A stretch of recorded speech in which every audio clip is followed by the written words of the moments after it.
Hey everybody, today's webmaster video is answering the question, what should we expect in the next few months in terms of SEO for Google? Okay, so first off, we're taping this video in early May of 2013, so I'll give you a little bit of an idea about what to expect as far as what Google is working on in terms of the web spam team. In terms of what you should be working on, we try to make sure that that is pretty constant and uniform. Try to make sure you make a great site that users love, that they'll want to tell their friends about, bookmark, come back to, visit over and over again, all the things that make a site compelling. We try to make sure that if that's your goal, we're aligned with that goal, and therefore, as long as you're working hard for users, we're working hard to try to show your high quality content to users as well. But at the same time, people are always curious about, okay, what should we expect coming down the pipe in terms of what kinds of things Google's working on? One of the reasons that we don't usually talk that much about the kinds of things we're working on is that the plans can change. The timing can change, when we launch things can change. So take this with a grain of salt. This is, as of today, the things that look like they've gotten some approval or that look pretty promising. Okay, with all those kinds of disclaimers, let's talk a little bit about the sort of stuff that we're working on. We're relatively close to deploying the next generation of Penguin. Internally, we call it Penguin 2.0. And again, Penguin is a web spam change that's dedicated to try to find, black hat web spam and try to target and address that. So this one is a little more comprehensive than Penguin, than Penguin 1.0, and we expect it to go a little bit deeper and have a little bit more of an impact than the original version of Penguin. We've also been looking at advertorials, that is sort of native advertising and those sorts of things that violate our quality guidelines. So again, if someone pays for coverage or pays for an ad or something like that, those ads should not flow PageRank.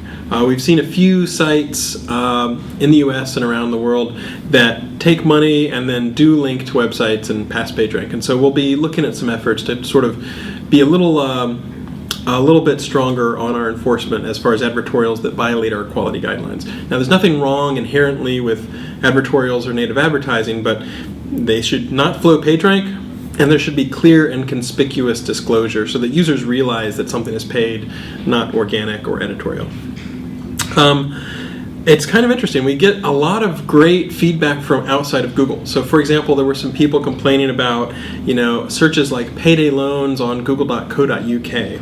So we have two different changes that try to tackle those kinds of queries in a couple different ways. We can't get into too much detail about exactly how they work, but I'm kind of excited that we're going from having just general queries be a little more cleaned to going to some of these areas that have traditionally been a little more spammy, including, for example, some more pornographic queries. And some of these changes might have a little bit more of an impact in those kinds of areas that are a little more contested by various spammers and that sort of thing. We're also looking at some ways to go upstream to deny the value to link spammers. Some people who, spam links in various ways. We've got some nice ideas on trying to make sure that that becomes less effective, and so we expect that that will roll out over the next few months as well.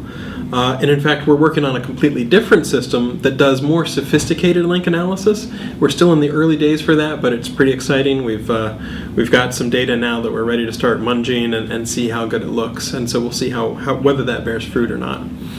We also continue to work on hacked sites in a couple different ways. Number one, trying to detect them better. We hope in the next few months to roll out a next generation of hacked site detection that is even more comprehensive.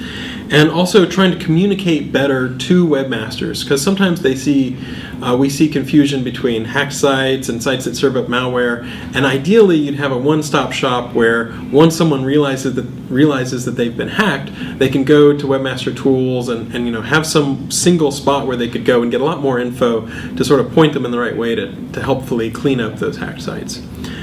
So if you're doing high quality content whenever you're doing SEO, this shouldn't be a big surprise. You shouldn't have to worry about a lot of different changes. If you've been hanging out on a lot of black hat forums and trading, different types of spamming package tips and that sort of stuff, then it might be a more eventful summer for you. But we have also been working on a lot of ways to help regular webmasters. So we're doing a better job of detecting when someone is sort of an authority in a specific space. It could be medical, it could be travel, whatever, and trying to make sure that those rank a little more highly if you're some sort of an authority or a site that according to the algorithms, we think might be a little bit more appropriate for users. We've also been looking at Panda and seeing if we can find some additional signals, and we think we've got some to help refine things for the sites that are kind of in the border zone, in the gray area a little bit. And so if we can soften the effect a little bit for those sites that we believe have got some additional signals of quality, then that will help sites that might have previously been affected to some degree by Panda. We've also heard a lot of feedback from people about, okay, if I go down 3 pages deep, I'll see a cluster of several results all from one domain. And we've actually made things better in terms of you would be less likely to see that on the first page, but more likely to see that on the following pages. And we're looking at a change which might deploy, which would basically say once you've seen a cluster of results from one site, then you'd be less likely to see more results from that site as you go deeper into the next pages of Google search results. And that was good feedback that people have been sending us. We continue to refine our host clustering and host crowding and all those sorts of things, but we'll continue to listen to feedback and see what we can do even better. And then we're going to keep trying to figure out how we can give more information to webmasters. So I mentioned more information for sites that are hacked and ways that they might be able to do things. We're also going to be looking for ways that we can provide more concrete details, more example URLs that webmasters can use to figure out where to go to diagnose their site. So that's just a rough snapshot of how things look right now. Things can absolutely change and be in flux because we might see new attacks, different types of things. We need to move our resources around.